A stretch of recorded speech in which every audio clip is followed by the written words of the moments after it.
order. Today is Wednesday, May 6th, 2020. It is 5 o'clock. This again can be seen live on YouTube and will air tomorrow night on Channel 16 ETV. Tomorrow night on ETV. Roll call, Suzanne, please. Councilor Bosco. Here. Councilor Sakala. Present. Councilor Hemler. Here. Councilor Keiner. Here. Mayor Ludwig. Here. Councilor Mangini. Here. Councilor Muller. Here. Councilor Riley. Here. Councilor Sferrazza. Here. Deputy Mayor Suzak. Here. Councilor Ungary. Here. 11 members are present, none are absent. Thank you, Suzanne. Moving on to item 1 on the agenda, resolution referring to the proposed redevelopment of land located at 2 Chapel Street to the Planning and Zoning Commission.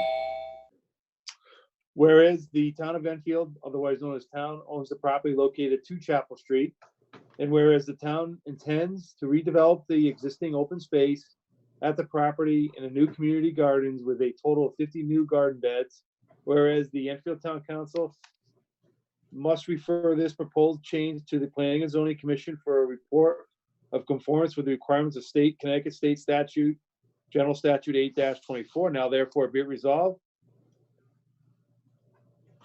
that the proposed conveyance of the property at 2 Chapel Street to the community gardens is referred to the Planning and Zoning Commission in conformance with the requirements of Connecticut General Statute 824, submitted by Kasha Purcell, our Assistant Town Manager, on April 27th, 2020. Do I have a motion to approve? So moved. By Councilor Muller and seconded by Councilor Mangini. Yeah, Chris, I don't think there's need to be an explanation. This is just from our prior special meeting where this needs to be referred over to Planning and Zoning for their review. That is correct. This is for the additional garden plots that the council authorized and funded at a meeting a week or 2 ago. And it must be referred to get approval, and then we will proceed to plans. All right, so again, we'll go left to right. We'll do it a little differently as last meeting. So we'll start from what would be at the council, all the way to left to Councilor Keiner. We'll go right. Councilor Keiner, do you have any questions? No, I do not. Councilor Sakala, do you have any questions? No. Councilor Mangini, do you have any questions? No. Councilor Riley, do you have any questions? No. Councilor Sferrazza, do you have any questions?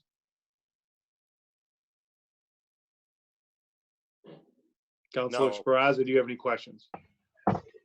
Nope. No. Deputy Mayor Suzak, do you have any questions? Nope. Councilor Muller, do you have any questions? No. Councilor Ungary, No. Councilor Hemler, No. and Councilor Bosco. No. Again, I don't have any. Chris, if no further comment, roll call, please, Suzanne. Councilor Bosco. 4. Councilor Sakala. 4. Councilor Hemler.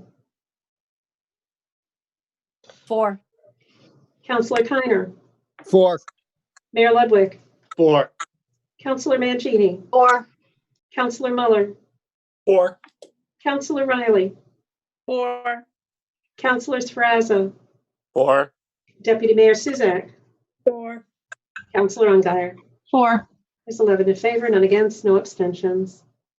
Thank you, Suzanne. Moving on to item 2 on the agenda, resolution referring to the property redevelopment of land located at 104 Middle Street to the Planning and Zoning Commission. Whereas the town of Enfield, also known as town, owns the property at 104 Middle Street, also known as the Enfield Central Public Library. And whereas the town intends to redevelop the existing open space at the property into a new community garden with the total of 10 garden beds, and whereas the Enfield Town Council must refer this proposed change to the Planning and Zoning Commission for report in conformance with the requirements of Connecticut General Statute 8-24. Now therefore be it resolved that the proposed conveyance of part of the property at 104 Middle Street to the conversion of the part of the property at 104 Middle Street to the community gardens is referred to the Planning and Zoning Commission with conformance with the requirements of Connecticut General Statute 8-24, submitted by Kasha Purcell, the Assistant Town Manager, on April 27, 2020. So moved. by Counselor Motion Muller, correct. and seconded by, sorry, Second. by Counselor Mangini, I believe. Apologize Motion if I got that. correct. I believe Chris, it's again, Middle Road. I'm not sure any comment. This is just the other property, the other community garden at 104 Middle Street. Correct. This is the second of the two parcels with 10 plots, and it is the same explanation. It's Middle Road. Sorry, Middle Road, excuse me, Middle Road. And again, we'll start left to right. Counselor Kiner, do you have any comments? No, Mr. Mayor, thank you. Counselor Sakala, do you have any comments? I do not. Counselor Mangini, do you have any comments? No. Counselor Riley, No. Counselor Speraza, No. Deputy Mayor Suzak, No. Counselor Muller, No. Counselor Ungary, No comments. Counselor Hemler, No. and Counselor Bosco. No. I have none. Hearing no comments, Suzanne, roll call, please. Counselor Bosco, 4. Counselor Sakala, 4. Counselor Hemler, 4. Counselor Kiner, 4, Mayor Ludwig, 4. Counselor Mangini, 4. Counselor Muller, 4. Counselor Riley, 4. Counselor Sferrazza, 4. Deputy Mayor Suzak, 4. Counselor Ungary. 4. That's 11 in favor, none against, no abstentions. Thank you, Suzanne. Appreciate it. Moving on to item 3, the agenda, budget deliberations. And Chris, I know we have staff. I know Chief Fox is here, Cindy Guerrero is here, and Donald Nudes is here from Police, Social Service, and Public Works. I know we do have some of our other directors online as well. I will quickly turn it over to you, and maybe I don't know if there's anything you want to add before we get started. No, we've reserved today and tomorrow for council deliberations. And as you indicated, we have most all of the directors present, as we normally do. They usually have interest and attend the public participation of the deliberations. And most of them are on the call. And if there are any questions, it isn't really a back and forth, a Q&A, but we find it important, as last year, if there was a major question about an impact of a decision for council to add or remove something, instead of waiting and having a delay, if it's something that one of the directors can answer, they're on the line to assist. But beyond that, they're really here to listen. Yeah, in past practices, prior councils, again, to get anything, what is called the big board, where John will be here. Yeah, you need a consensus to get up there, to get on the board, and we'll continue to follow protocols we have in the past. But I think probably the most orderly thing to do, if a counselor has a question for any of the directors, again, we'll go left to right. And so again, you can ask your questions or if you have any comments, and then we'll move on to the next counselor. So Chris, I think we're good, and I'll move to Counselor Kiner. I'll let you have the floor first. well, thank you, Mr. Mayor. I have a few questions. First of all, as far as the fund balance is concerned, we're going to be using $3.3 million, if I'm not mistaken, of the fund balance this year. And I believe our policy is that the fund balance cannot go below 9% of our expenditures. With the 3.3 million that we're going to be using, are we within that 9% parameter?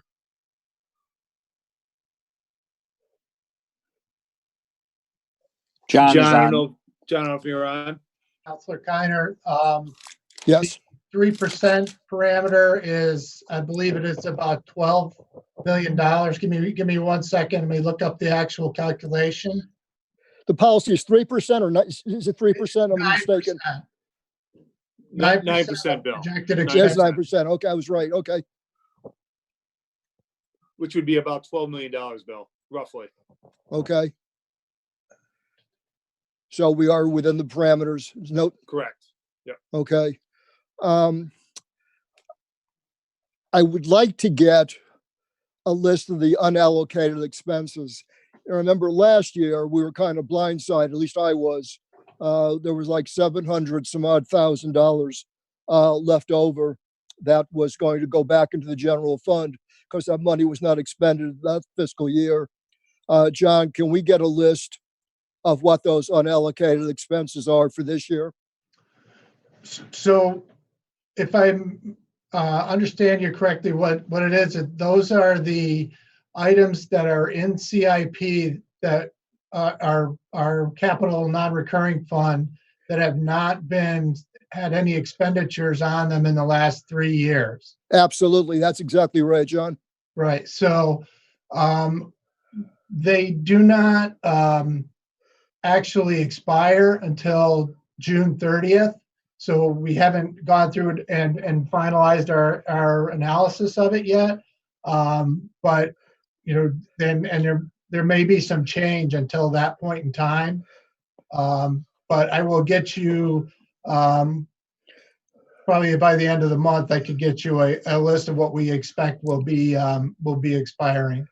John, I appreciate that. That certainly would help prior to our June meeting.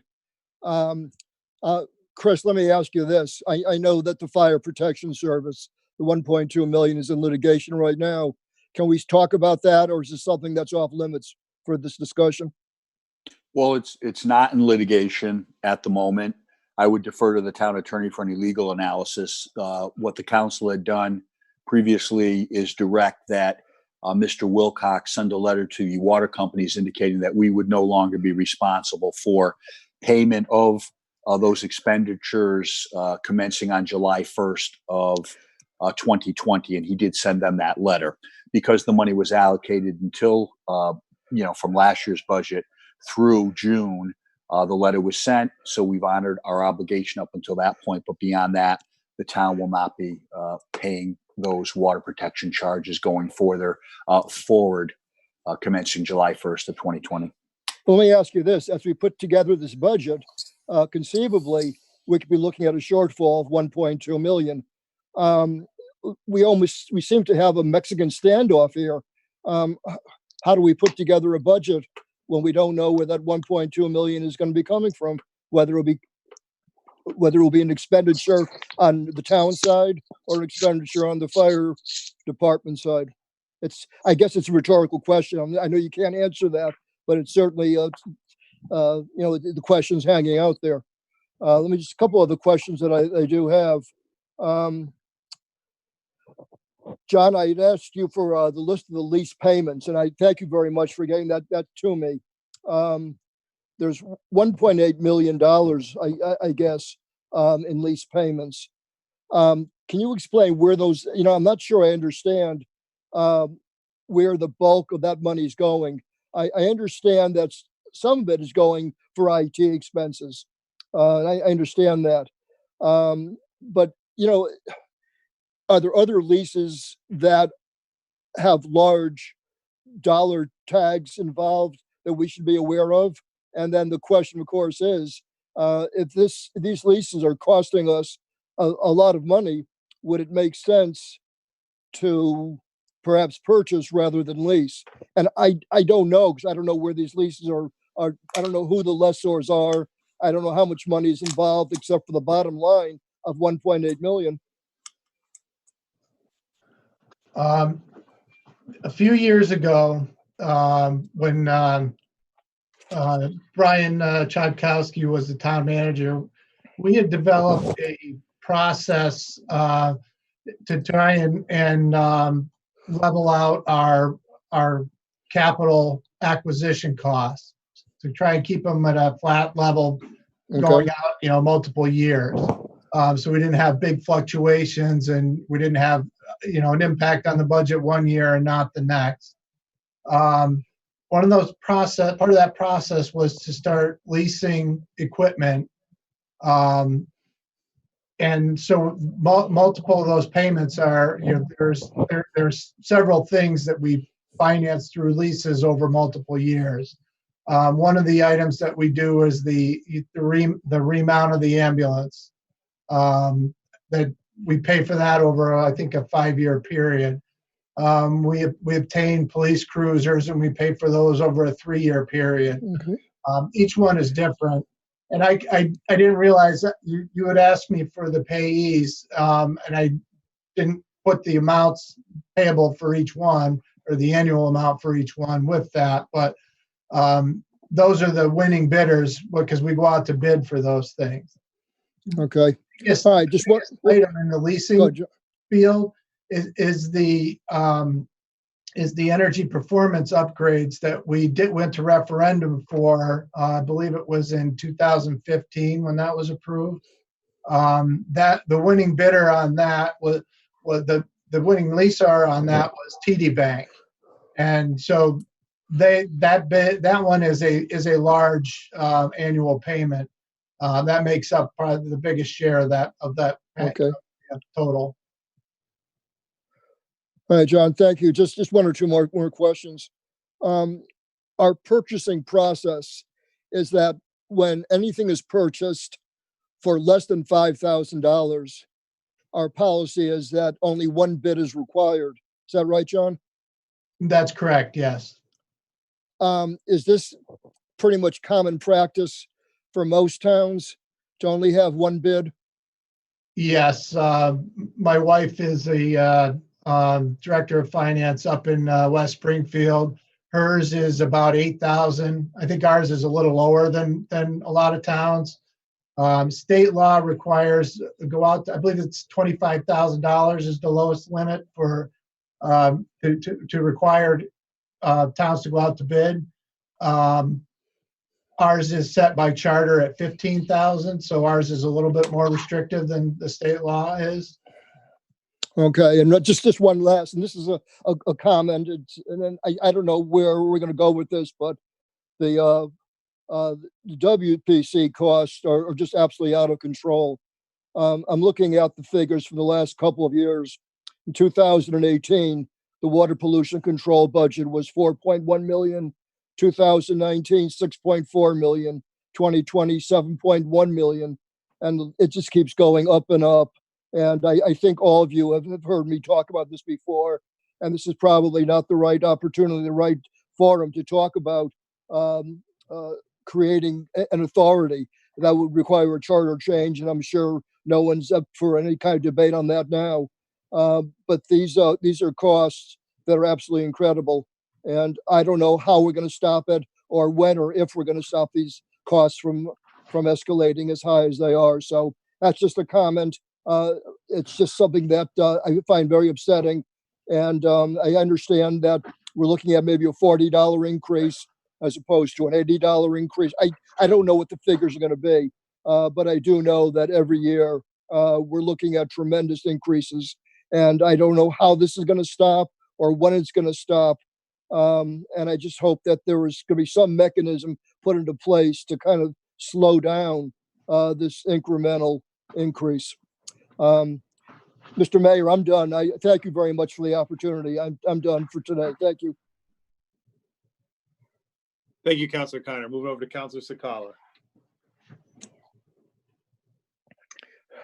So Mike, can you tell me how we're gonna do this? So if I have items that I either want on the big board or discussion items, how are we gonna figure out if we have a consensus? What are we gonna do? How are you gonna work this? We can do a roll call. We can keep it very simple. I mean, I don't know I don't know how long that's gonna take. I don't know how you wanna do this. I mean, I have some items, I will say that I am a proponent of these referendums. I really, number one, I need the roof referendum, and I hope we have support on the councils to get that roof referendum on the ballot in November. I don't know where that's going to go on whatever board or how we deal with that, but Well, you Gina, real quick for the referendums, you're obviously outside of the budget. Once we yeah, pass the budget, those will be legitimate discussion items on the next council meeting. And then I think if folks want to push that forward, we got to have the debate on the council floor. Then we have to set up public hearings for the summer, like assuming we can set up public hearings. right. So I think that Yeah, comes they'll outside probably of be the budget. virtual again. Yeah. I So- don't know. I mean, I'm just, Who yeah. knows? But I'm just saying it's really not for the budget. I mean, you can have those conversations on a referendum after the fact. Well, I do think that they have a lot to do with the budget, because I feel like we might be talking about what kind of projects can go and what we're going to fund in the CIP as well. Because if we're gonna not do a referendum on a roof, then we need to have a discussion on what we would put in the CIP as far as a roof project. So roof and roads, just on the record, I want those referendums. So I guess I could tell you that I would like the grant writer to be included in the budget. I don't know, John, where you would want to put that. I really don't think it should just be for social services, so that's not what I support. I would support a grant writer for a number of departments. I know that that was asked for and then not included in the budget, but what I'm suggesting be put in the budget is a little bit different than what was asked, because I know it was specifically asked for social services. So that would be one item that I would like on the quote unquote big board. And then what are you going to do? How are we going to deal with the WPCA? Are we going to deal with that after? You want to do just actual budget items now, or do you want to do WPCA too now, Mike? Chris, I thought, do you want to do WPCA tonight, or is this general budget and we'll do WPCA tomorrow night? Or, I mean, do you want to have a specific meeting? I think that's just the preference of the council. I think normally we go through the regular budget, and then WPC is kind of picked up after. So whether you had time to do it tonight or you want to, we reserve tomorrow for discussions as well. So either way, but I wouldn't intermingle them because it is separate. So I would stick with the regular budget. Right. I guess that's my question. I mean, I have. So we can use tomorrow night? Well, I don't know or if we wanna tonight. use I mean, tomorrow depends. night. I will tell you, Joint Facilities already hasn't a meeting scheduled for tomorrow night, but I mean, it's not like I Well, guess they can't we- move that, but. Yeah, well, we have a strict time frame to adopt the budget. We've had tomorrow reserved for. We've discussed that for months. that Oh, it's tomorrow next would be- Thursday? Oh, my bad. I can't read then. Okay. It's next Thursday. I would But stick. I yeah, think what we I normally. didn't schedule it either. I'll defer to John, but normally we discuss the regular. The big board is just for the budget items, and then tonight, if you have time and you want to discuss the water pollution control, or we have tomorrow reserved, you could do it independent tomorrow night. Okay, then I will reserve my comments on WPCA. My preference is to deal with it tonight if we can. If I not, agree. fine, we can deal with it tomorrow. But I guess as far as I don't see anything that I want to take out of the budget, but my one add would be the grant writer, and I would like that to be multi-departmental. And I guess that's all for me for right now. But I don't Okay. know how you're going to figure out if you have a consensus to put that on the board or not. I can add I can share the big board so everybody can see it if you would like. It will, Go ahead, John, if you want to show it. okay.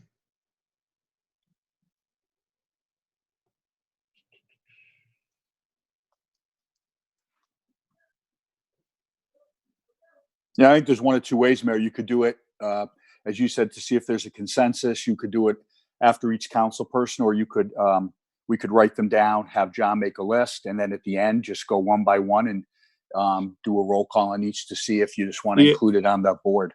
Yeah, Chris, I mean, I think it makes sense to do it all at once at the end. All right, so John, write and document down, and you'll have to see what the amount is because you're going to need an amount. I know in the budget there was a salary with benefits. So perhaps while the next speaker is talking, you can look up that amount so we can include that amount because you need a finite number to put up there. And then, 101,693. okay. Thank you, Gina. So John, You're write that welcome. one down, and then we'll list that as the number one to add. And I leave it to the mayor to, if Gina's done, to go to the next council person. That sounds good. I think we'll do it all at once. Councilor Mangini.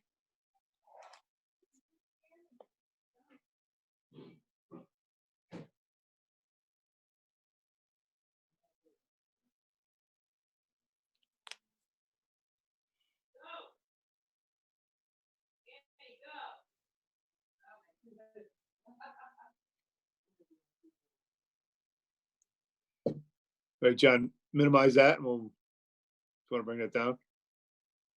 Okay, so with what we're faced with this COVID-19, we understand that there's going to be a resurgence I guess in the fall, wouldn't it behoove us to add or keep the 2 EMTs, or at least one, because we are, limited with what we've got for medical, and we've been sharing. I really think that that's an important piece that we consider not taking out of the budget, but keeping in or adding to.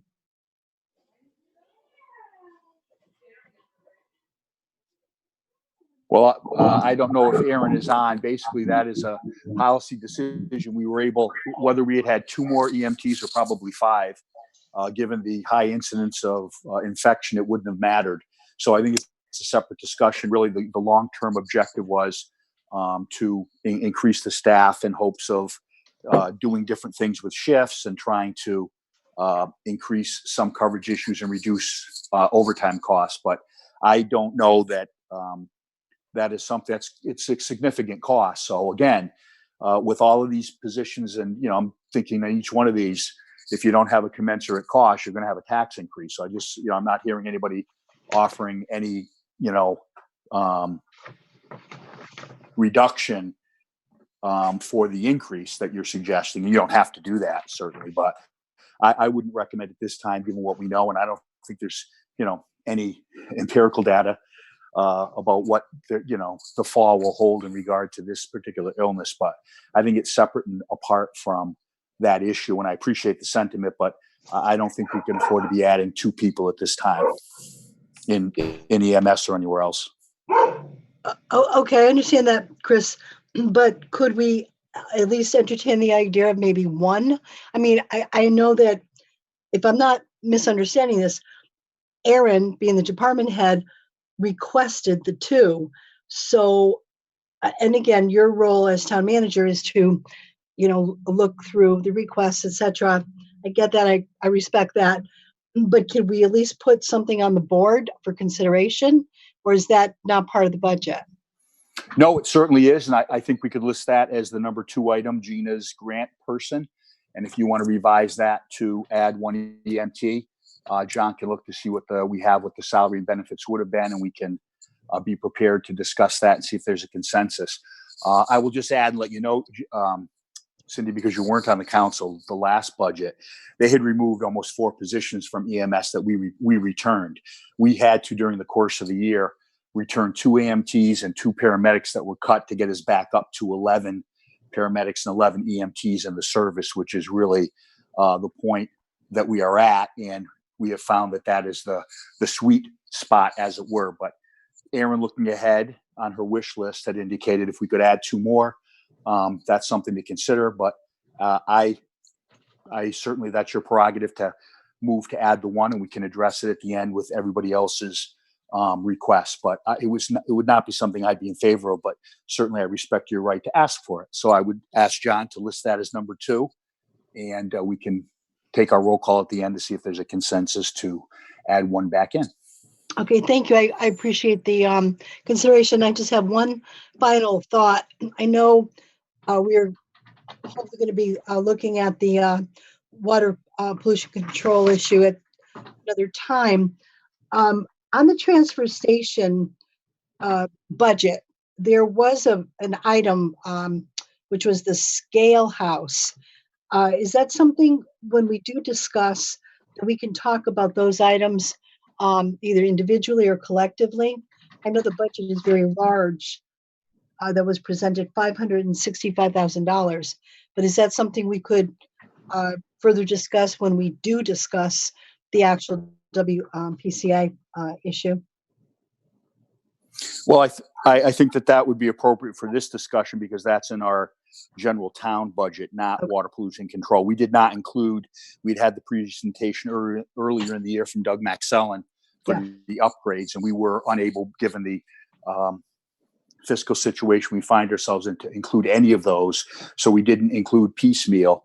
I think clearly we know there's a need for the upgrade, including the scale, and there's always been that issue that Joey loves, 1 scale or 2. Yeah. But putting that aside, this would be the appropriate time to discuss it. But I don't know that, that's up to the council and councilors if you want to look at things to add. But that would be an additor, because we did not include it. And Donald Loons is on the call. Okay. If I'm incorrect in that, he can speak up.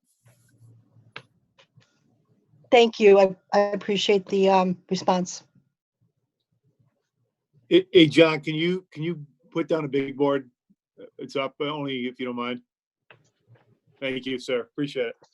Okay, thank you. Moving on to Counselor Riley. I'm actually good. I don't have any additions or omissions. I'm okay with it as is for right now. Okay, Counselor Speraza.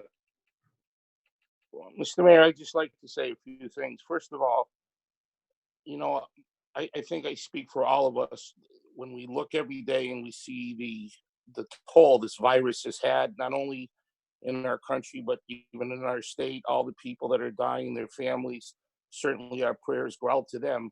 But also, my thoughts and prayers go out to the people that are suffering economically. Connecticut was not in a good position before this hit. As a matter of fact, last year out of the New England states, our economic growth was 1.6%, which put us at the bottom. We still have that enormous unfunded state pension plan of over $100 billion. And on top of that, this virus hit. And from what I read, as of April 8th, and I'm sure it's more than that, 2,500 Enfield residents have filed for unemployment. Or 2,300 Enfield residents have filed for unemployment. I'm sure it's up in the past few weeks from that.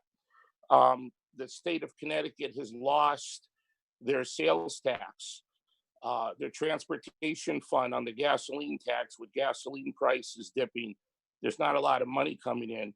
And every day I watch Governor Lamont, and every day the projected deficit now is up to $3 billion next year. And on top of all that, on May 20th, if we're lucky enough to start a phase-in recovery and opening up our state, I don't necessarily see that as the end of the problem. I see social distancing. I see restaurants, perhaps, that are used to operating with 100-person capacity can only do 50, but the taxes aren't going to be 50% less. The bills aren't going to be 50% less. So in the end, the economic uncertainty of where we are, have never been, I would not support, because of that reason, any tax increase whatsoever. Let me clarify that by saying that what the counselors are suggesting are certainly necessary and valid things. I'm not against road repairs. I'm not against roof. I'm not against extra personnel. But I just think in a time when economically we don't know what's going to happen, and we know that our state is among the worst poised for recovery in terms of economics, I couldn't support any increase whatsoever. So if anybody would like to propose something and we could find an acceptable corresponding decrease so it wouldn't impact our taxpayers, I would certainly look at that. And my second point would be for Mr. Wilcox, just quickly going over the budget. I saw under public safety for employee separation, there's $100,000 in that line item. We kind of know for a fact that within the next several months, we have at least 2 long-term officers that will be retiring. I'm just curious, and I don't know if there'll be more, is that separation, employee separation fund adequate to pay out to our retired people as they leave their vacation time and sick time? Because in past years, that figure was always just plugged in, but sometimes we went way over. So I don't know if that's something you looked at for this year, or if you think that $100,000 is adequate. So that's it, Mr. Mayor. Thank you. John, I don't know if you have that answer or you want to. Typically, we that is a reserve fund, generally because the size of the police department, the number of turnover and stuff we have in there, that we typically have enough with the 100,000.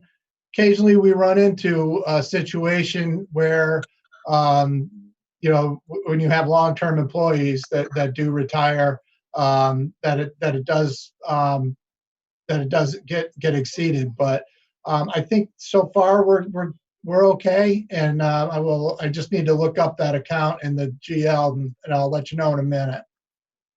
Okay, and John, you know what? I'm sure you'll check this. We know for a fact, because of the drop plan, the officers that will be leaving in the next several months, and they're long-term employees. So we know at least 3. So the payout is going to be significant. So I would just ask, you don't have to do it now, just something I was thinking about. That's all. Thank you. Yeah. Thank you, Councilor I'm good, Mr. Sferrazza. Mayor. Thank you. Deputy Mayor Suzak. Okay, I just have a few comments. I guess one is maybe a clarification. Bill Kiner, you brought up a good, thing about the lease, and all these leases are a buyout at the end for $1. So they're a lease to own. They're not just a lease that, we don't get our equipment. So, Deputy Mayor, sorry, you broke up a little bit. Oh, okay, sorry. It's our leases are a lease to buy, and it's just a way for us to keep that part of the budget flat. I guess for me, there's no cost to go to referendum. So I really would like to keep those referendums for roofs and for roads as a thing that I would support. I think we can't, I know these are terrible times, but if we start to disassemble the town, we've been doing that for a while, it's going to be catastrophic. And I guess I would like to know, because I looked through and I didn't want to go back into Chris's report, but we need to know the revenues that are being generated by water pollution, what the 2 rates are that you used for that revenue generation.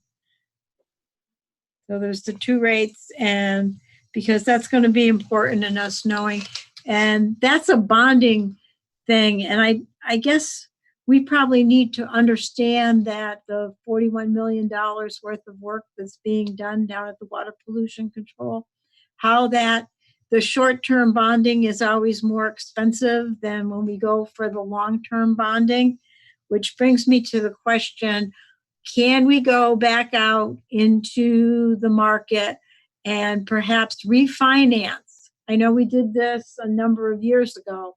We had a decent savings for that. I mean, now with it being, 0 for the banks to borrow money, we might be able to get, 1% or so, less than our interest rates that we're carrying. So maybe that may be a way that we can get some revenue. The transfer station.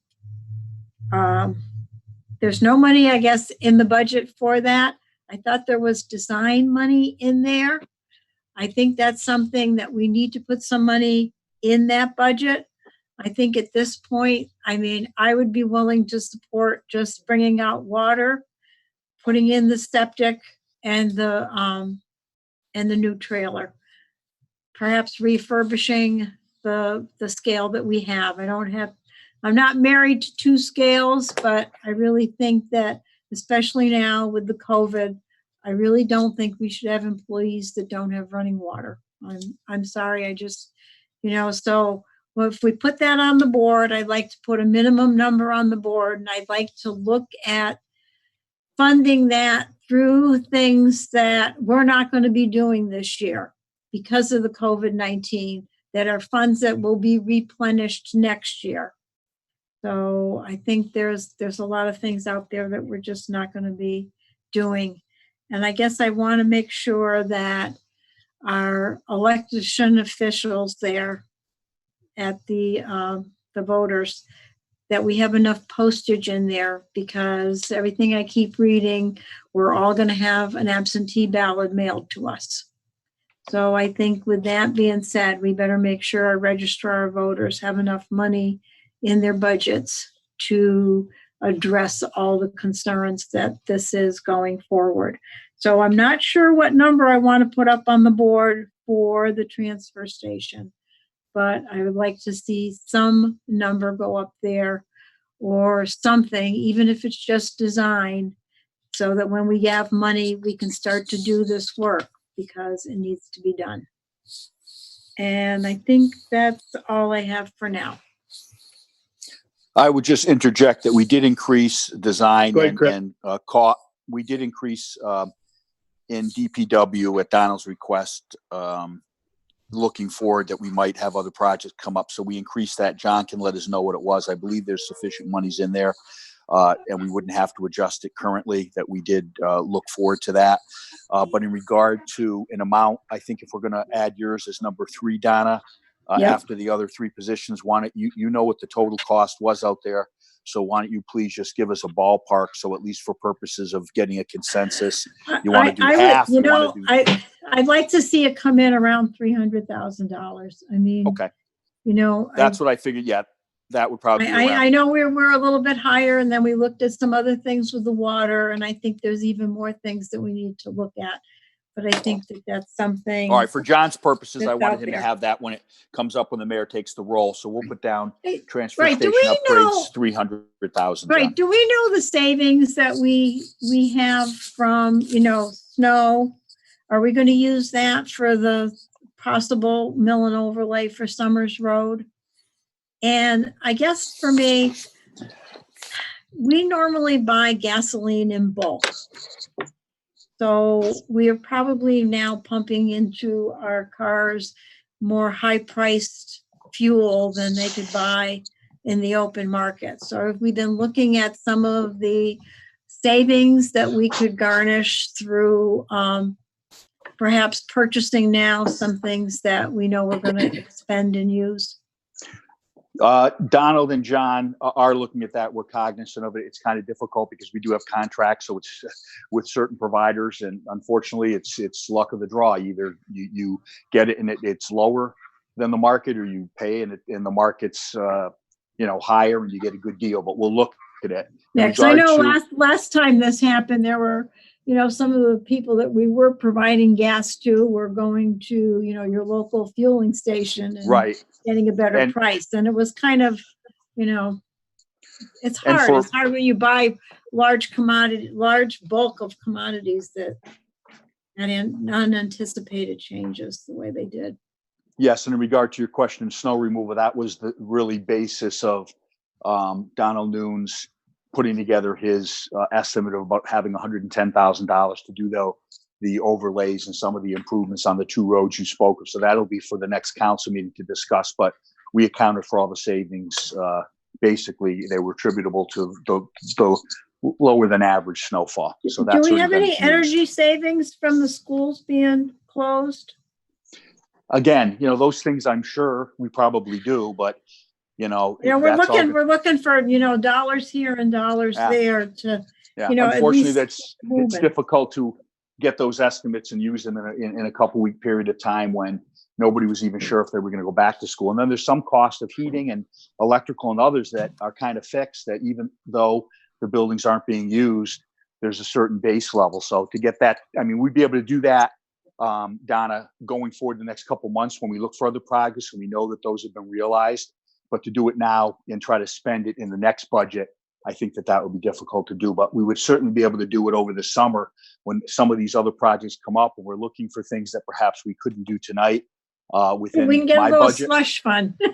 Right. And I think we'll be able to realize that. We'll track it just like the question Mr. Kiner asked, that we'll have those numbers for the end of June. So I think hopefully we will realize some savings that we will be able to use towards some of these priorities that you all are identifying. So my hope is if you can't do any or all of them now tonight with the budget, as we go through the summer and find out what those cost savings were, we could then revisit these issues and we sort of have a priority list. Right. And the energy, the performance contract, the energy savings, that's going towards that lease, correct? John? Because we have about $800,000 in cost of. I know we were going to have another. We put in the budget what the projected costs were. John had them, and I think they were around that figure. Are you listening, John? There are a couple of things that we're applying that really kind of offset those costs. One was the Eversource energy credit that was given us, that ended up being about $1.6 million. We a couple of years early in the lease, this fiscal year and last fiscal year, we knew we were going to be getting that credit, so we increased the payments to help reduce the overall interest costs on that. And we applied some of that revenue to offset, because the credit was a little bit bigger than we expected. I have a little bit to help offset additional costs this year. In addition, then lower budgets for things like streetlights and utility electric costs around town, and obviously lower fuel costs for our boilers that were replaced. All of those things, I believe they did a presentation last fall or spring, where they talked about how it's hard to demonstrate the savings because the energy costs that Eversource have charged us are changing, but we are actually saving money over what it would have cost us.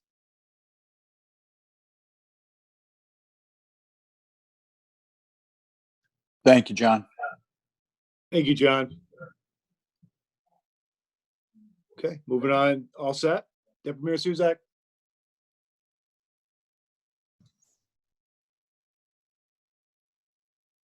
Okay, Councilor Muller. Yes, I don't have anything for the big board. I know it's tough times. I'd like to see some things on there, but it just reality, I don't think we can put it on.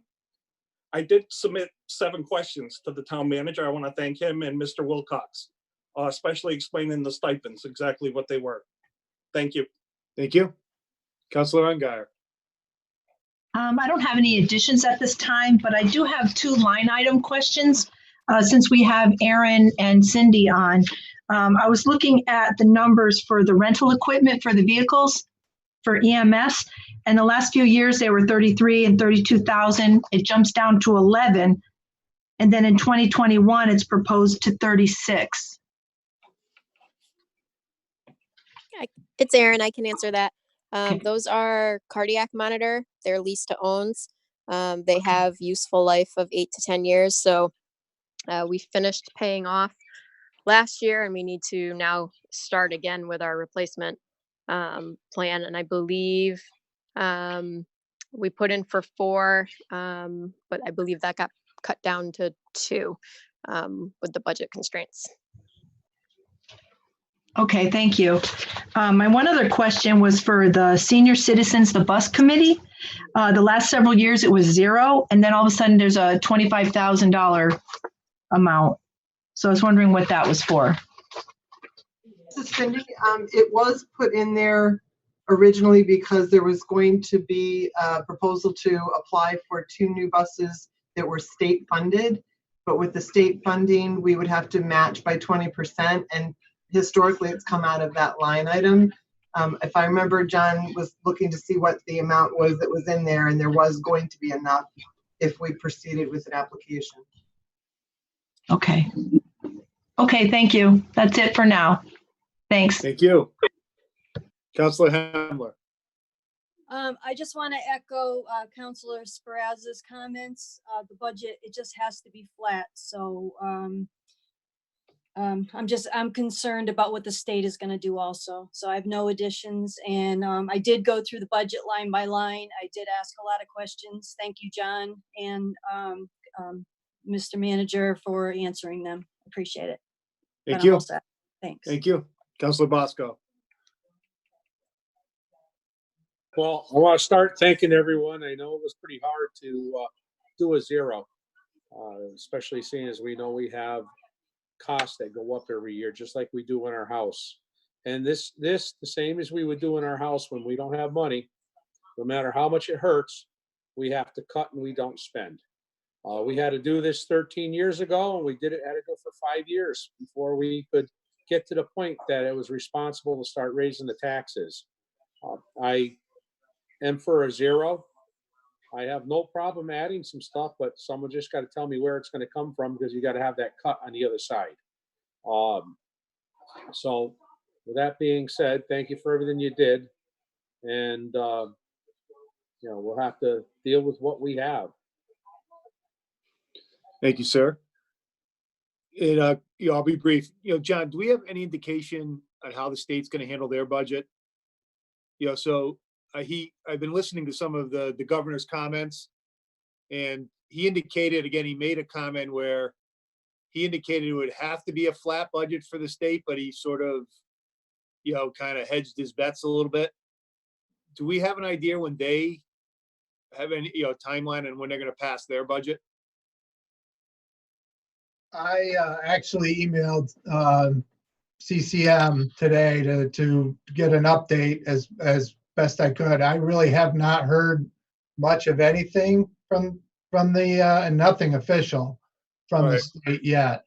And he is, my contact at CCM basically said the same thing. It's like they are projecting a large deficit for next year. And they haven't heard anything as far as what they're going to do and how it will impact municipalities. We are in the second year of a biennial budget, so I believe the following year would be a lot worse, to tell you the truth. Correct. I saw numbers, I think it was reported in the Connecticut Mirror, $7 billion over the next few years deficit for the state. Some pretty scary numbers. Yes. John, but some of the things that we do well, again, could you remind people how well we fund our pension, at what percentage? Sorry. Yes, our pensions are funded at, actually, they will probably drop down a little bit this year because of the investment losses. But we are over 90% funded in both our police and town pensions. So right now we're doing very, very well with them. I actually don't anticipate them dropping very, very far, but they might go down into the 80s as far as our funding percentage. It will impact our annual required contribution for next year.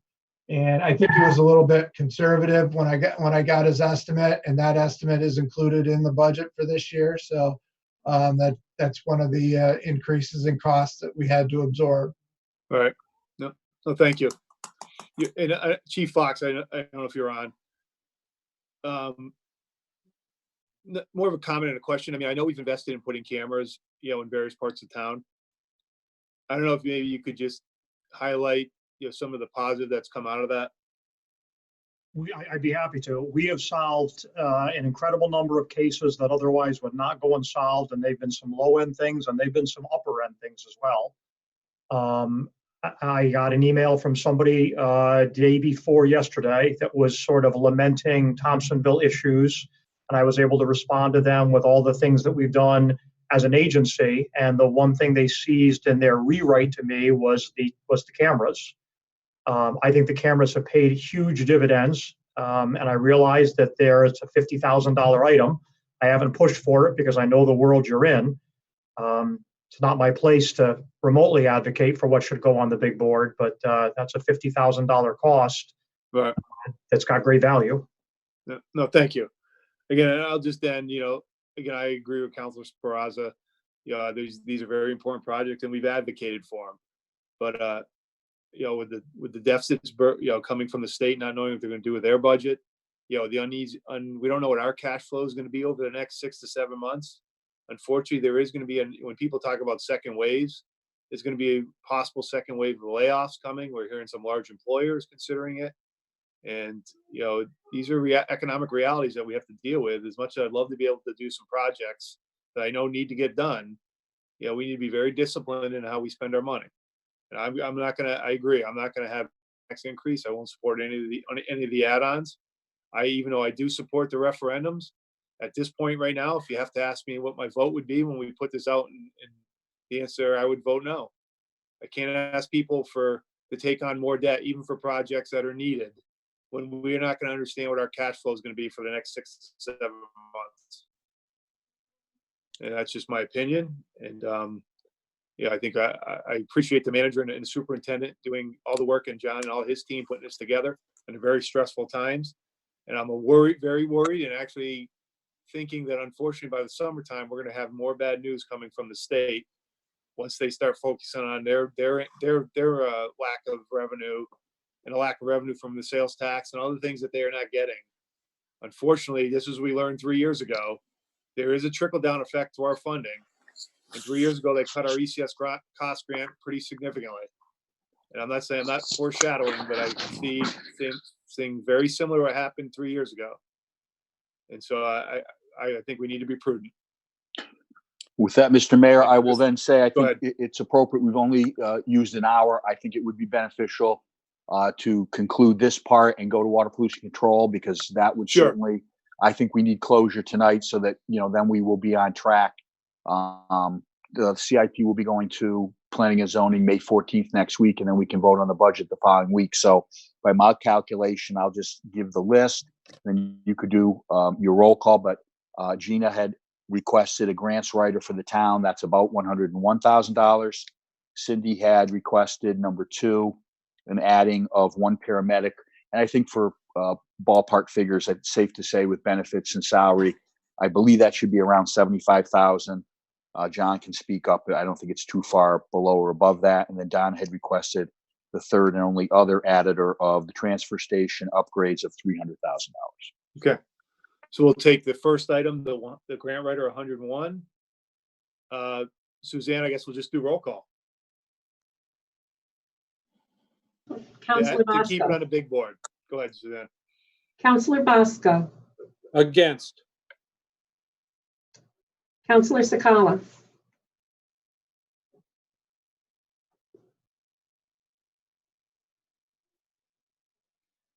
Counselor Scott, you're on mute.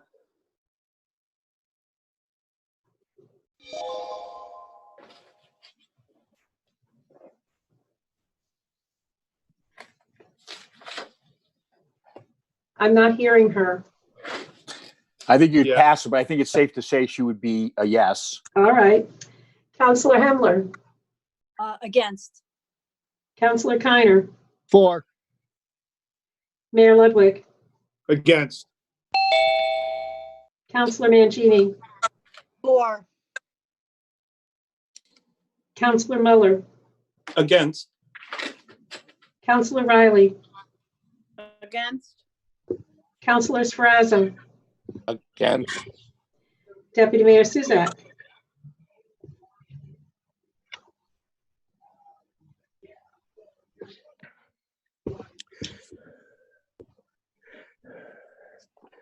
Deputy Mayor, you're on mute. Is there a grant writer? Isn't there a line item in the social services, or I'm misunderstanding everything? No, as Gina had outlined, that had been included specifically for social services. We did not include it. Gina had broadened it to make a grant writer at the same cost, but make it available to all of the town departments. So that's already in the budget in the social. No, we removed it, and Gina made the amendment to say, and I would have agreed with her if I had kept it in, that it really should be a grant writer for the town, not limited to social service. But the amount is the same, 101,000 and change. And she's seeking to add it because I deleted it. The Board of Ed, the grant writers write enough grants to pay their salary. I would support this if that was in there, but without the grant writer writing grants that would subsidize their salary as well, I can't support it.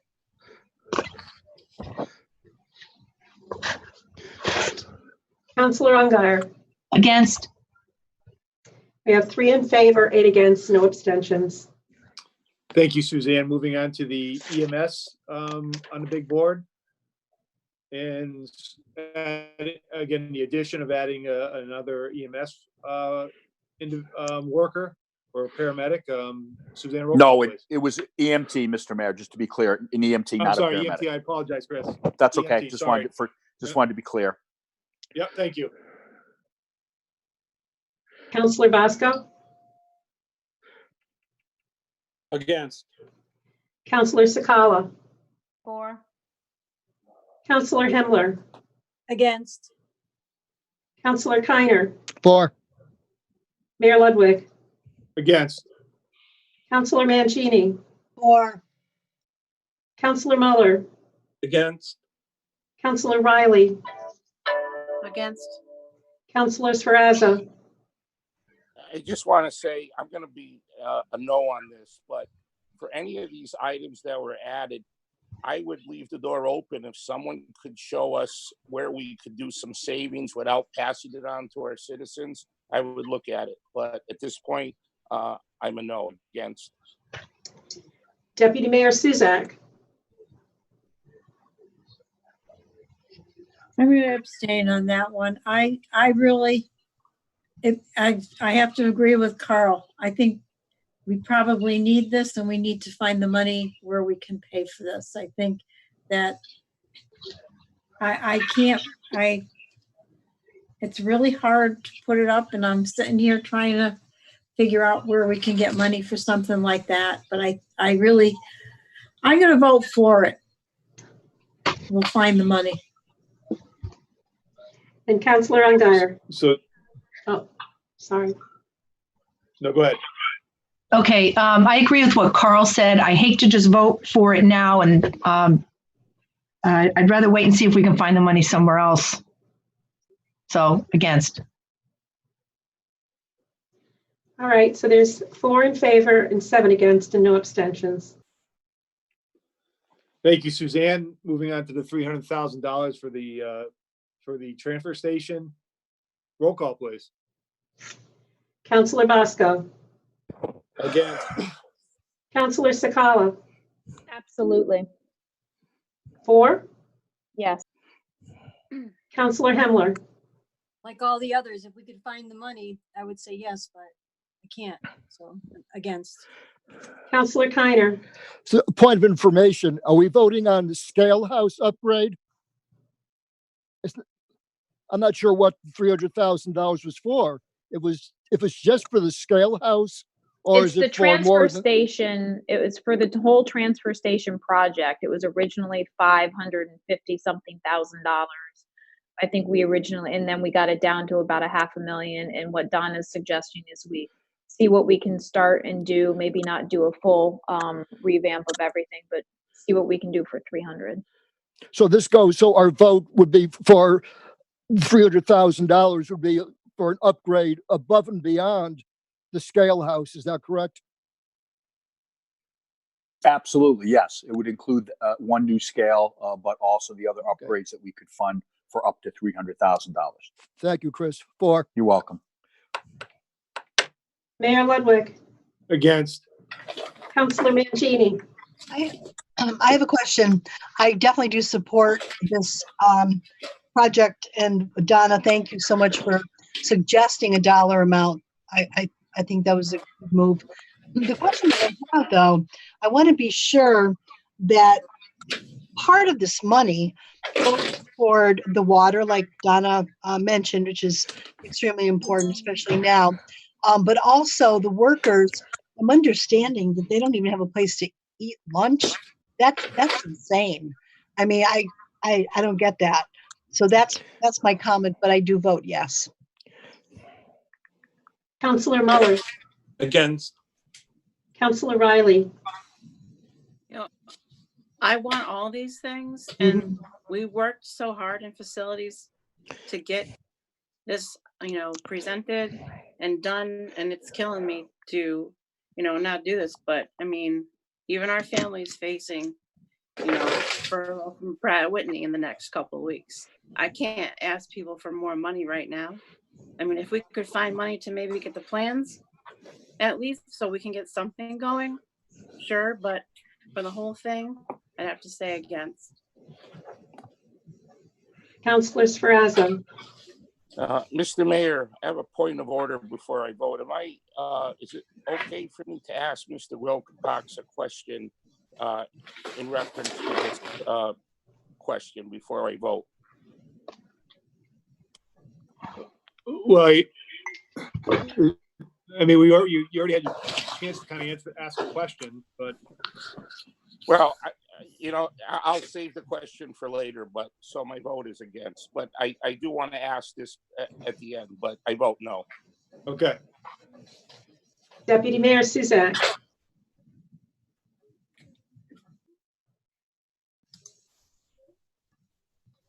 For, Counselor Ungary.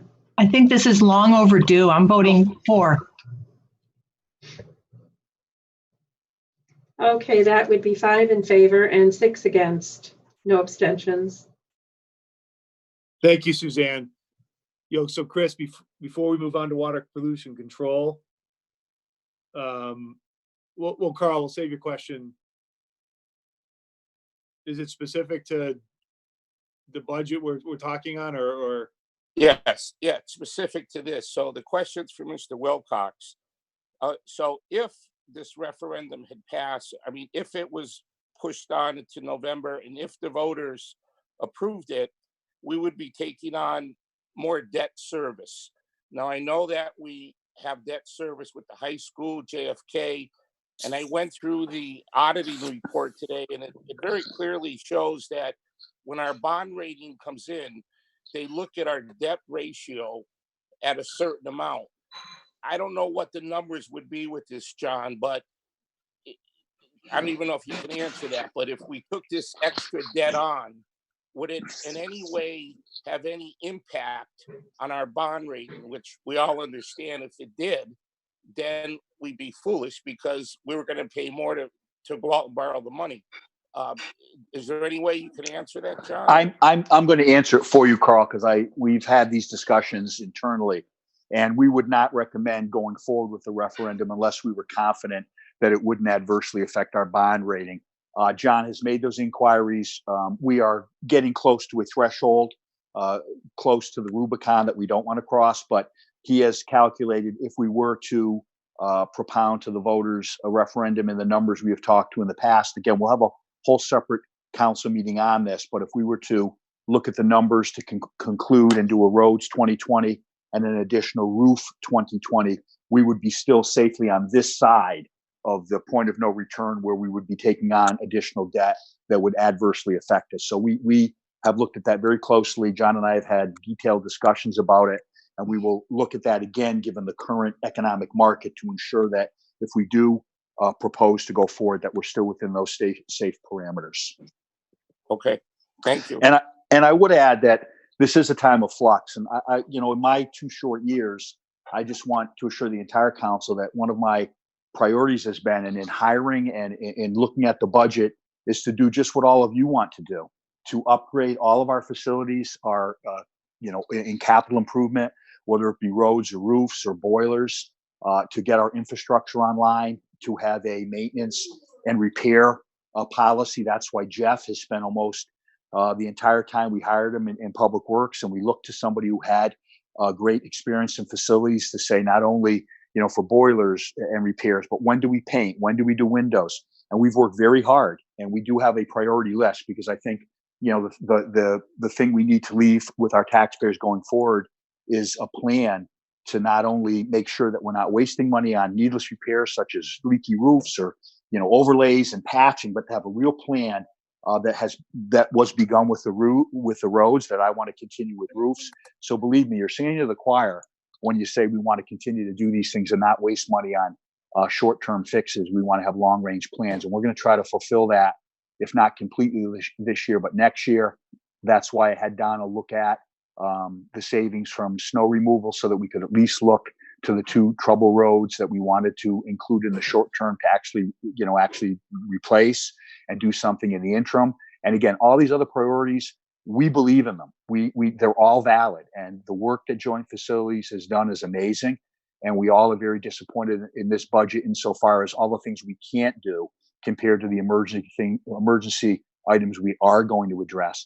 But I can tell you that it will keep us in check. It will not put an undue burden on our taxpayers this year, but we will look. There will be savings, I believe, that we can then reprogram to some of these priorities. And I will just tell you, so you all have assurance, as I did last year, having been the former public safety director, I believe in all of our departments and all of the jobs and the missions that they have, but I'm very sensitive to EMS and to police. And if I thought for a moment that we needed to add an additional EMT at this time, I would have included it. There wouldn't even have been a question. So by not including it does not evidence or show that there's not support for EMS and the stellar job they have done all of, since their inception, but particularly in the last couple of months. It has been incredible. They are truly heroes, and police have done a remarkable job as well. But I don't want you to feel because we didn't fund the EMS one position EMT, that was more trying to level out some of the payroll and other issues as compared to not giving them the people they need to do their job. And Aaron knows my commitment to EMS. And if we had thought for a moment that that was something that was integral or needed, I would have put it in. It wouldn't even have been a matter for debate. So please don't feel badly about it. And EMS, Aaron has a very good rapport with their people. They know it is not a reflection on the complete and total support and gratitude that we have for all of them and the sacrifice they've made over the last several months. With that, I'm So glad that Chris, we, yeah, do you want go right into, or Donald into water pollution control? yeah, John would be going into the Oh, water John, pollution sorry. control. What I would say is, and I would just, I appreciate the remarks about water pollution control.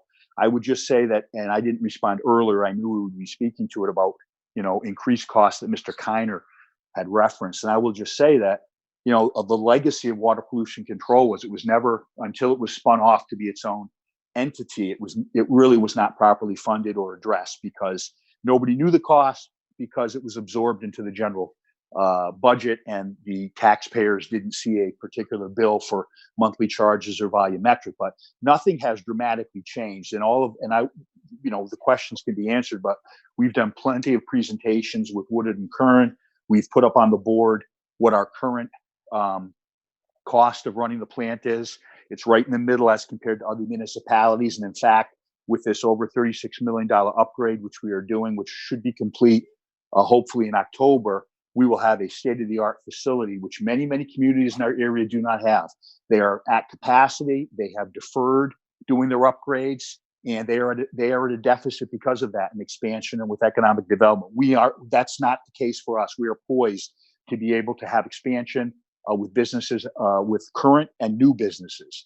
Where we have to address, and I will just say, costs aren't going to go down there. We had the Clean Water Fund loan that will be coming due, our general bond obligation that will be coming due that John had configured in the budget, and I'll let him address it briefly, but those are all coming online. And that's why I left it flat for this year, but put in the grim reality that the water pollution control increases based on what Woodard and Curran had recommended would require this year about $40 a month increase on the quarterly. And if we don't do it, then next year when all of those bonding and the increased monies come due, it'll be $80 additional next year. So I had just said I was leaving it flat, but the council could consider spreading it out over 2 years because that bill was going to come due. And conversely, with the volumetric, we left it flat, but that would be the same theory there. But I will tell you that it's very efficiently run. But as we come on board, the Novak study, and we have implemented that, I'm very proud of the fact. One of our accomplishments has been that we've looked at what consultants have asked us to do, and we've implemented, in large part, things that were conducive to our operation, especially in public works. Likewise, at water pollution control, they're recommending between 4 and 5 employees be added for maintenance and for running the plant. And we have a new superintendent who is there. He's doing an incredible job. And as I said previously, all of the water pollution control employees are under very stressful conditions, not only with the virus, but it's compounded by all of the construction that's been going on for the last 18 months. Now, again, with contractors coming and going, impacting the daily operations with the risk of exposure. So I want to compliment and commend all of the workers there. They have been no less heroic than our EMTs and our police being on the front lines under those circumstances. But the point of fact I'm just clarifying is that there will be additional personnel needed next year. Novak had, basically suggested that's about a $400,000 to $500,000 increase in the yearly operating costs. And although it we'll have to be prudent, this year we put in for half a position starting the next half of the year, because the new facility or the reopened facility hopefully will occur in October. So we were going to phase in half a position for that. But we need to staff it, and we need to take care of our infrastructure. It's one of those things where if you don't take care of it, the cost of then patching roofs. It's the same as patching highways. It's the same as not, taking care of a new building. And pretty quickly, you have issues that arise that are more expensive than if you had done what you should have in the planning stage. So with that, I'll turn it over to John, but that's basically where we are with water pollution control. John, do you have anything to add, an overview? I believe somebody had asked what the rates were for projected in the budget, and they are the same rates as expiring. $3.49 for under 20,000 gallons and $5.24 for over 20,000 gallons. And $30 a quarter. Thanks, John. Anything else, John, Chris, anyone?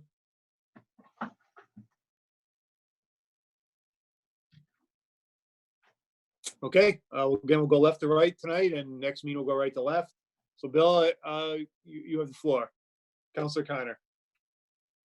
No, I have nothing more to add than what I've already said prior to this exchange. Thank you, Mr. Mayor.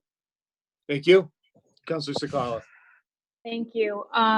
In your presentation, Chris, you gave two options for WPCA. One was to stay at 30 this year per quarter, and then next year jump up to 48. And that would go from a 0 increase this year to an $83 increase next year. The other option is to go up $9 this year and then another $9 next year. And I'm going to say that from my recollection, now this project predated me being on the council, but I remember each and every year we would be told that the revenue that we are producing is not going to cover the expenses that we have with this WPCA. But yet there were several times where I can specifically remember that the council was asked to give breaks to certain payers, to certain groups of people that they didn't think that should have to pay a certain amount or the same rate as another payer, a taxpayer.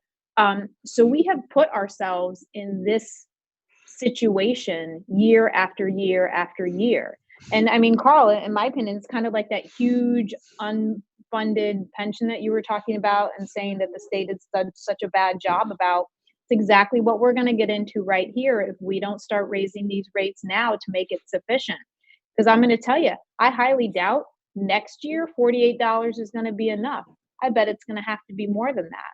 So my vote or suggestion or whatever it would be is that we need to go up to 39 per quarter this year. So we do that $9 increase. And then we could do I think it's 39 per quarter and then go to 360. So whatever your second option is on your little chart here, Chris. I don't think doing 0 is going to help people at all next year. It's going to be a shock to everybody's system if you go from a 0 to, somewhere between an $83 to $100 increase next year. So I really think we need to raise the rates this year and then do it another increment next year. So my proposal would be that, I guess, that second option listed on your presentation. Thank you, Gina. And Mr. Mayor, I would just respectfully submit that perhaps we'll put that down as an additor.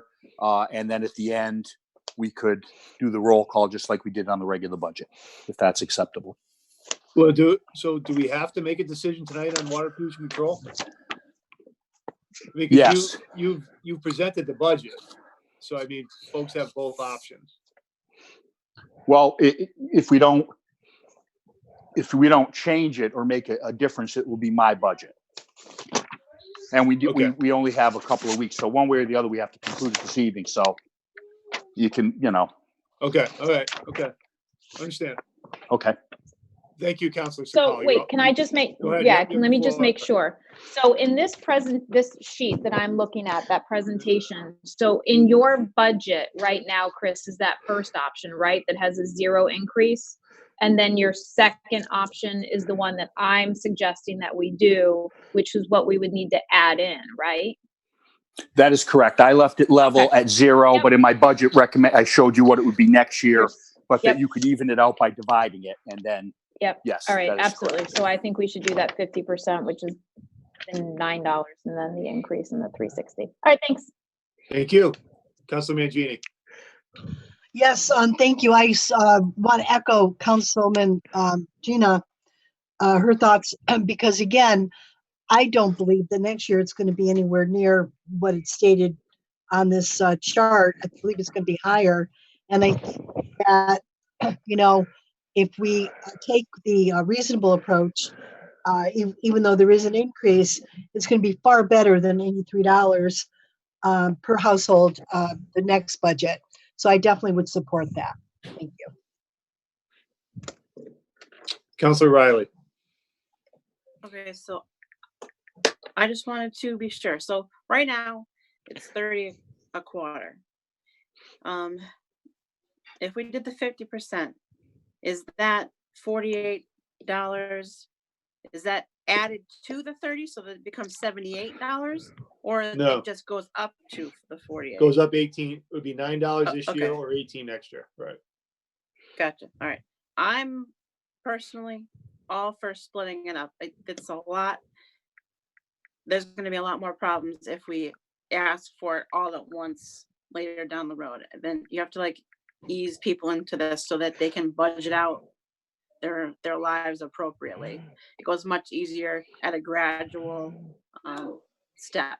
That's my impression. So that's what I would be for, doing it gradually, not just jumping, not skipping and then going.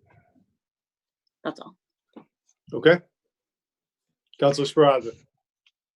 I actually think that Councilor Sakala, Mangini, Riley are correct. The facts are by next year, it's going to be $80-something more.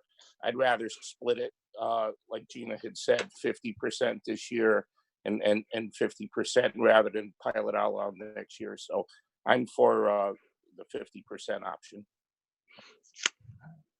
Thank you. Deputy Mayor Souza.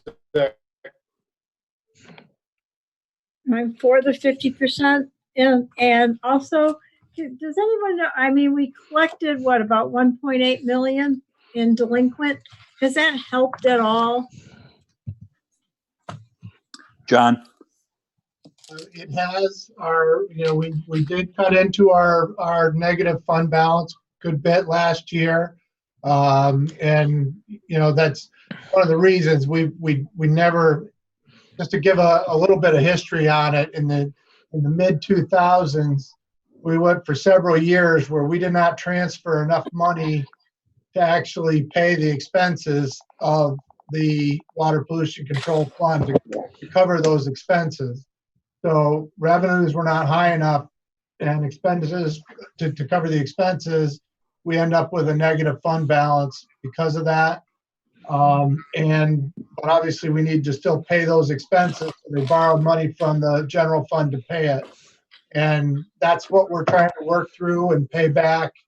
And we're making progress on it. And, this could accelerate that process. Okay, and also, can someone verify that our water pollution people are just doing water pollution type things? That if we have grass maintenance or anything like that, that's being done by Buildings and Grounds. Because I know we had things going on in the budget a couple of years ago that, I don't want to pay people who are supposed to be working at the water pollution control to mow lawns. I just don't think that's an efficient way to run anything. And even if we have to do some interdepartmental things to have us run that a little bit more efficiently, but I am definitely for going half, splitting the fee increase this year, and then hopefully we won't get a million phone calls because this is the most complained about thing in the world.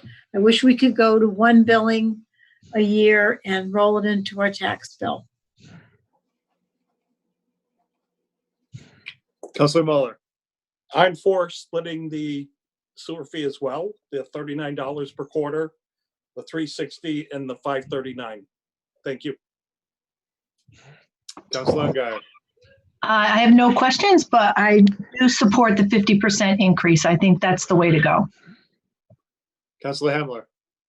I never like kicking the can down the road, so the second option is definitely the way to go. Thank you. Councilor Bosco. I don't like it. And I really won't be able to tell you until I finally do my vote. Is my head says the correct thing to, or my heart says the correct thing to do is do the 50%. My head right now is saying no, because I know how bad things are going to be. I guess I'm going to have to make my decision when I'm called on. Thank you. Thank you, sir. Chris, I just want to make, if I do that, I probably, if I'm missing the math, if it's $9 a quarter this year, that's $36 a year, right? Additional before any of the usage charge.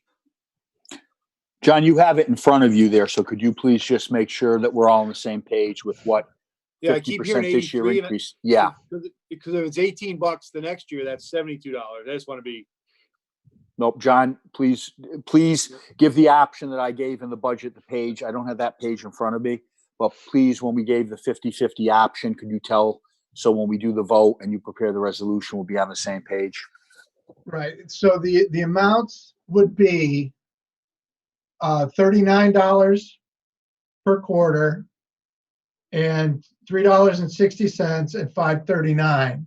I had done a calculation. It'll take me a few minutes to find the spreadsheet. No, John, that showed the amount of the increase, the impact it would have. So the raw, like before the usage upgraded, it's $9 additional each quarter, right? That's correct, Mike. So then it would be 18 if we didn't do anything this year, the $18 a quarter the year after, again, regardless of the usage charge. Yes. Right. Okay. So at least minus usage, it would be $36 this year or $72. Again, not calculating in the usage adjustments. Yes. Okay. Thank you. And so John, two things. I know you touched on it. How much have we collected in unpaid sewer fees over the last year or so? And then how did we, so we also collected the 2.5 million. Was that correct from the prison that we were working on? That is collected as well? The 2.5 million for the prison was collected, and that is used to help pay for the actual plant upgrades itself. Yeah. So that went into the water pollution control facility upgrade fund, not into this. This is the operational fund. This is the operation, right? Okay. Right. So it did not go into here, and we won't see it there. Yeah. But we did collect it, and I would have to look at the amounts that we have collected on past due. We've done very well by referring the sewer bills to the state marshals. Yep. They've done a very good job in collecting a lot of these past due balances. Because you have a monthly billing on this stuff. The aging reports are not as easy to figure out and present in a clear format.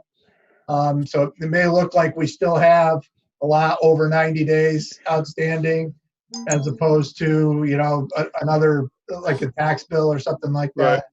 Right. But so I'd have to get back to you on we've collected. I can't remember what I reported in the last par on it, what she's brought in though, but those were actual collections of past due balances. And John, do we have a compare? The MDC in the Hartford region, their rates have been going up significantly for a number of years. I don't know if you know that off the top of your head. I do not have that off the top of my head. I know last year in our presentation, we had a comparison of where we were to surrounding towns. It's kind of a little hard to collect that information right now. No, I know. Okay. We can try and get that for a later date. No, and again, because I think it's good to keep it in perspective where we lie. And then B, that unfortunately this issue is not just an Enfield issue, it's it's certainly it's probably an issue all over the country, but specifically in Connecticut, it's a pretty big issue as well. And I understand the question on how costs continue to rise. I don't disagree. And I think, with the upgrade of the plant, Chris made the mention of the volumetric flexibility or space that we will have. At some point, there's no doubt the state's going to start looking at consolidating services. And the completion of this plant, hopefully, Chris, puts us in a pretty good spot as we roll out in the next few years. I would concur. I know for a fact, without singling anybody out, there are other area plants that are maxed out. And when they have to negotiate with developers for increased, space or new facilities, they have to factor in a very exorbitant cost for the water pollution control. We are not in that situation. A lot of people did, as somebody else earlier said, kick the can down the road. And truthfully, we were actually under DEEP. I just want to remind everybody that, the DEEP had the sword at our throats, that if we hadn't upgraded, that the penalties and the fines could have been millions of dollars a year. So we acted. I'm glad we did. And we're going to be ahead of the curve. And with the economic resurgence, if people come in and they want to expand, we're ready to go. Yeah, I agree. No, thank you. Thank you, John. That's all I have. Any other questions from anyone? I mean, I'll just check if anyone raised their hand.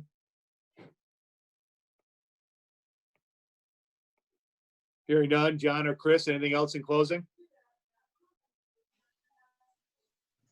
No, I would just echo that.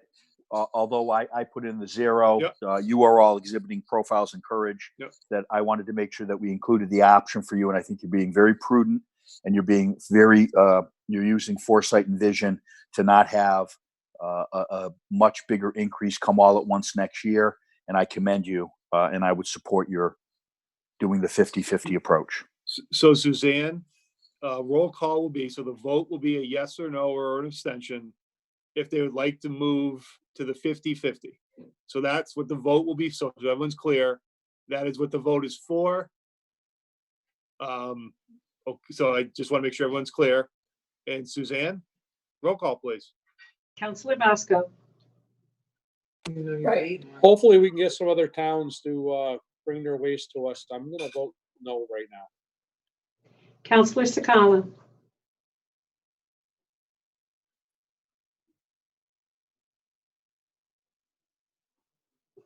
Was that a 4? Counselor Sakala, you're on mute. Yeah. She's not on mute. She's just, her mic isn't picking up. Well, I would hasten to say, like the last vote, it was sort of let off and made the amendment. Giving you the thumbs up. Yeah, I think it's Thank safe you. to say that she's a yes. Thank you. Counselor Hemler. 4. Counselor Kiner. 4. Mayor Ludwig. 4. Counselor Mangini. 4. Counselor Muller. 4. Counselor Riley. 4. Counselor Sferrazza. 4. Deputy Mayor Suzak.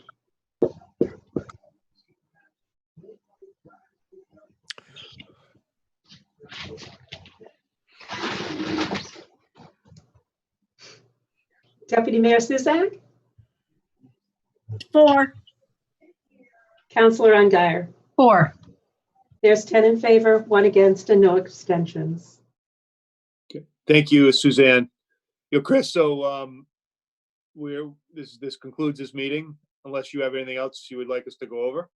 No, Mr. Mayor, I would just indicate again that we have forwarded our CIP to the Planning and Zoning. We hope for a favorable vote by them next week on the 14th, and then I will consult with leadership in the upcoming days, and we can schedule the vote on the budget for either the Monday of the week after or that Wednesday, whichever is more convenient to the members, and we'll conclude the budget for this year.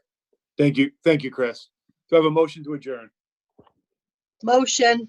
By Counselor Mangini. Second. By Counselor Muller. All those in favor say aye. Aye. Aye. Aye. Good night, everyone. Thank you, everyone, for your time. Good night, everyone. Thank Good you. night. Good night. Good night.